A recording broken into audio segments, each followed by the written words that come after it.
معمر بن راشد اور یونس نے خبر دی، انہیں زہری نے کہا کہ مجھے ابو سلمہ نے خبر دی کہ نبی کریم صلی اللہ علیہ وآلہ وسلم کی زوجہ مطہرہ حضرت عائشہ رضی اللہ تعالی عنہا نے انہیں خبر دی کہ جب حضرت صلی اللہ علیہ وآلہ وسلم کی وفات ہو گئی، ابو بکر رضی اللہ تعالی عنہ اپنے گھر سے جو سخ میں تھا گھوڑے پر سوار ہو کر آئے اور اترتے ہی مسجد میں تشریف لے گئے۔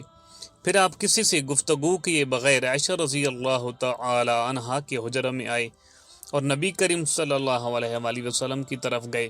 حضور اکرم صلی اللہ علیہ وآلہ وسلم کو برد خبرہ یمن کی بنی ہوئی دھاری دار چادر سے ڈھانک دیا گیا تھا۔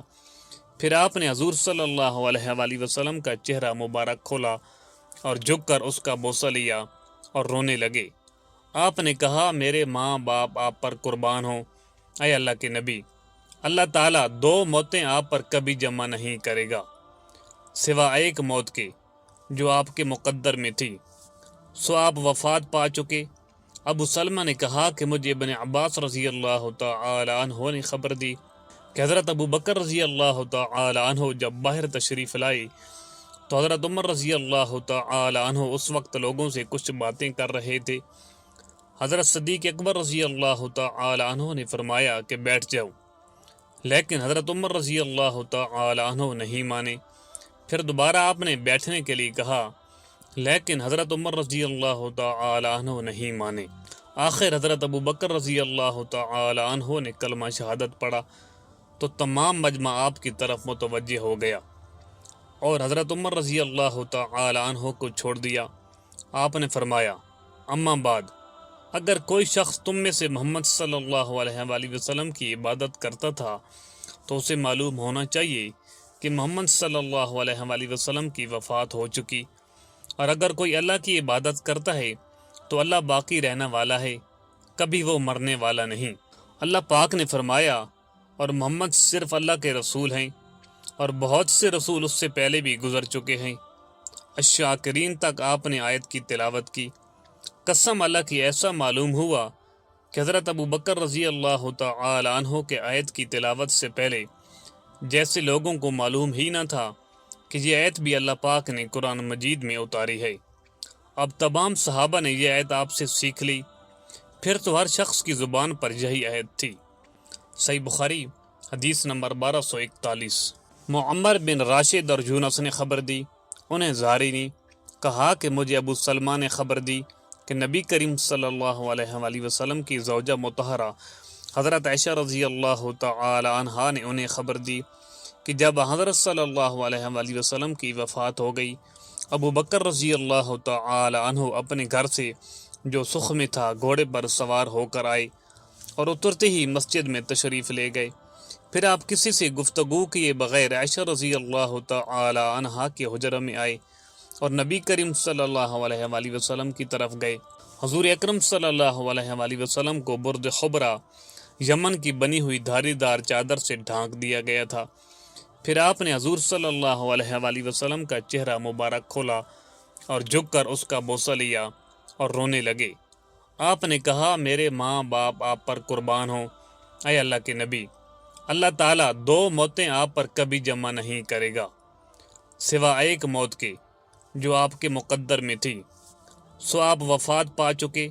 ابو سلمہ نے کہا کہ مجھے ابن عباس رضی اللہ تعالی عنہ نے خبر دی کہ حضرت ابو بکر رضی اللہ تعالی عنہ جب باہر تشریف لائی تو حضرت عمر رضی اللہ تعالی عنہ اس وقت لوگوں سے کچھ باتیں کر رہے تھے۔ حضرت صدیق اکبر رضی اللہ تعالی عنہ نے فرمایا کہ بیٹھ جاؤ، لیکن حضرت عمر رضی اللہ تعالی عنہ نہیں مانے۔ پھر دوبارہ آپ نے بیٹھنے کے لیے کہا، لیکن حضرت عمر رضی اللہ تعالی عنہ نہیں مانے۔ آخر حضرت ابو بکر رضی اللہ تعالی عنہ نے کلمہ شہادت پڑھا تو تمام مجمع آپ کی طرف متوجہ ہو گیا اور حضرت عمر رضی اللہ تعالی عنہ کو چھوڑ دیا۔ آپ نے فرمایا، اما بعد، اگر کوئی شخص تم میں سے محمد صلی اللہ علیہ وآلہ وسلم کی عبادت کرتا تھا تو اسے معلوم ہونا چاہیے کہ محمد صلی اللہ علیہ وآلہ وسلم کی وفات ہو چکی، اور اگر کوئی اللہ کی عبادت کرتا ہے تو اللہ باقی رہنے والا ہے، کبھی وہ مرنے والا نہیں۔ اللہ پاک نے فرمایا، اور محمد صرف اللہ کے رسول ہیں اور بہت سے رسول اس سے پہلے بھی گزر چکے ہیں۔ الشاکرین تک آپ نے آیت کی تلاوت کی۔ قسم اللہ کی ایسا معلوم ہوا کہ حضرت ابو بکر رضی اللہ تعالی عنہ کے آیت کی تلاوت سے پہلے جیسے لوگوں کو معلوم ہی نہ تھا کہ یہ آیت بھی اللہ پاک نے قرآن مجید میں اتاری ہے۔ اب تمام صحابہ نے یہ آیت آپ سے سیکھ لی، پھر تو ہر شخص کی زبان پر یہی آیت تھی۔ صحیح بخاری حدیث نمبر 1242۔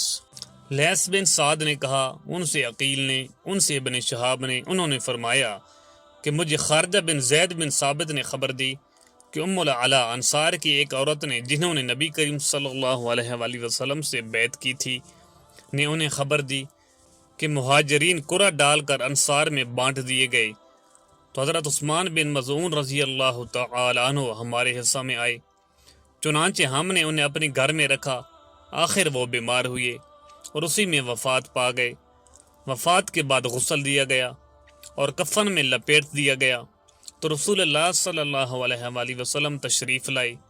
میں نے کہا، ابو صاحب، آپ پر اللہ تعالیٰ کی رحمتیں ہوں، میری آپ کے متعلق شہادت یہ ہے کہ اللہ تعالیٰ نے آپ کی عزت فرمائی ہے۔ اس پر نبی کریم صلی اللہ علیہ وآلہ وسلم نے فرمایا، تمہیں کیسے معلوم ہوا کہ اللہ تعالیٰ نے ان کی عزت فرمائی ہے؟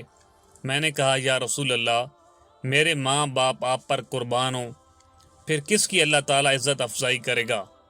آپ نے فرمایا، اس میں شبہ نہیں کہ ان کی موت آ چکی، قسم اللہ کی میں بھی ان کے لیے خیر ہی کی امید رکھتا ہوں، لیکن واللہ مجھے خود اپنے متعلق بھی معلوم نہیں کہ میرے ساتھ کیا معاملہ ہوگا، حالانکہ میں اللہ کا رسول ہوں۔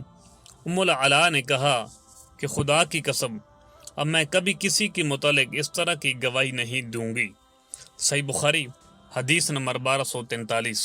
شعبہ نے بیان کیا، انہوں نے کہا کہ میں نے محمد بن منقدر سے سنا، انہوں نے کہا کہ میں نے جابر بن عبداللہ رضی اللہ تعالی عنہ سے سنا، انہوں نے کہا کہ جب میرے والد شہید کر دیے گئے تو میں ان کے چہرے پر پڑا ہوا کپڑا کھولتا اور روتا تھا، دوسرے لوگ تو مجھے اس سے روکتے تھے، لیکن نبی کریم صلی اللہ علیہ وآلہ وسلم کچھ نہیں کہہ رہے تھے۔ آخر میری چچی فاطمہ رضی اللہ تعالی عنہا بھی رونے لگی تو نبی کریم صلی اللہ علیہ وآلہ وسلم نے فرمایا کہ تم لوگ رو یا چپ رہو، جب تک تم لوگ میت کو اٹھاتے ہی نہیں، ملائکہ تو برابر اس پر اپنے پروں کا سایہ کیے ہوئے ہیں۔ اس روایت کی مطابق شعبہ کے ساتھ ابن جریج نے کی، انہیں ابن منقدر نے خبر دی اور انہوں نے جابر رضی اللہ تعالی عنہ سے سنا۔ صحیح بخاری حدیث نمبر 1244۔ مالک نے بیان کیا، ان سے ابن شہاب نے، ان سے سعید بن مسیب نے، ان سے ابو ہریرہ رضی اللہ تعالی عنہ نے کہ رسول اللہ صلی اللہ علیہ وآلہ وسلم نے نجاشی کی وفات کی خبر اسی دن دی جس دن اس کی وفات ہوئی تھی۔ پھر آپ نماز پڑھنے کی جگہ گئے اور لوگوں کے ساتھ صف باندھ کر جنازہ کی نماز میں 4 تکبیریں کہیں۔ صحیح بخاری حدیث نمبر 1245۔